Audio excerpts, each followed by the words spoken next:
Hello guys, అందరూ బాగున్నారా? నేనైతే చాలా బాగున్నాను. సో ఈ పర్టికులర్ వీడియోలో ఏంటి అంటే ఏపీ హిస్టరీ సోర్సెస్ కోసం చాలామంది కామెంట్స్ చేస్తున్నారు. సో దాని రిలేటెడ్ ఆన్సర్స్ అయితే చేద్దాం అనుకుంటున్నాను. అసలు ఏపీ హిస్టరీ ఎలా చదవాలి, ఏ సోర్సెస్ అయితే బాగుంటాయి, కోచింగ్ తీసుకున్న వాళ్ళు ఎలా చదవాలి, కోచింగ్ తీసుకొని వాళ్ళు ఎలా చదవాలి అన్నది చెప్తానమాట.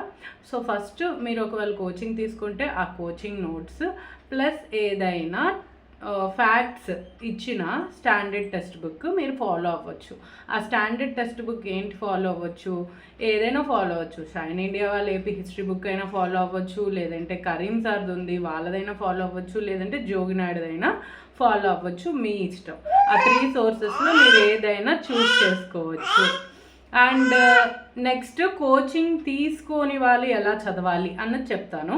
కోచింగ్ తీసుకొని వాళ్ళకి ఏంటి ప్రాబ్లము? స్టోరీ. కోచింగ్ తీసుకున్న వాళ్ళకి ఆల్రెడీ క్లాసెస్లో స్టోరీ, ఏపీ హిస్టరీ స్టోరీ మొత్తం వాళ్ళు చెప్పేస్తారు అండ్ ఇంపార్టెంట్ ఫ్యాక్ట్స్కి సంబంధించిన నోట్స్ ఇస్తారు. పైపెచ్చు మీరు చదువుకోవాల్సి ఉంటుంది. కానీ కోచింగ్ తీసుకున్న వాళ్ళకి ఏంటి, అసలు స్టోరీ తెలీదు, ఏపీ హిస్టరీకి సంబంధించిన స్టోరీ తెలీదు. సో స్టోరీ తెలుసుకోవాలంటే మనం టెక్స్ట్ బుక్స్ చదవాల్సిందే. ఆ టెక్స్ట్ బుక్స్కి 3 ఆప్షన్స్ ఉన్నాయి. ఒకటి తెలుగు అకాడమీ అయినా మీరు చదువుకోవచ్చు, లేదు అంటే హనుమంతరావు గారిది ఉంటుంది బుక్, అదైనా చదువుకోవచ్చు, లేదు అంటే థర్డ్ సోర్స్ ఇంగ్లీష్ మీడియం వాళ్ళకి పిఆర్ రావుది ఉంటుంది, ఏన్షియంట్, మిడివల్, మోడర్న్ 3 కలిపి ఉంటుంది, అది అయినా మీరు చదువుకోవచ్చు అనమాట. ఈ 3 స్టాండర్డ్ టెక్స్ట్ బుక్ సోర్సెస్.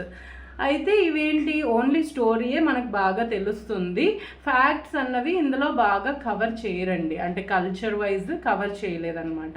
కల్చర్కి సంబంధించి జోగినాయుడు కానీ, కరీం సార్ బుక్ కానీ, లేదు అంటే మీరు ఇంకా షైన్ ఇండియా బుక్ అయినా మీరు ఫాలో అవ్వచ్చు అనమాట. సో ఇది ఏపీ హిస్టరీ రిలేటెడ్ సోర్సెస్. మీకు అర్థమైందని అనుకుంటున్నాను. Thank you for watching this video. Video కనుక నచ్చితే లైక్ చేయండి, షేర్ చేయండి and do follow our channel and bye bye.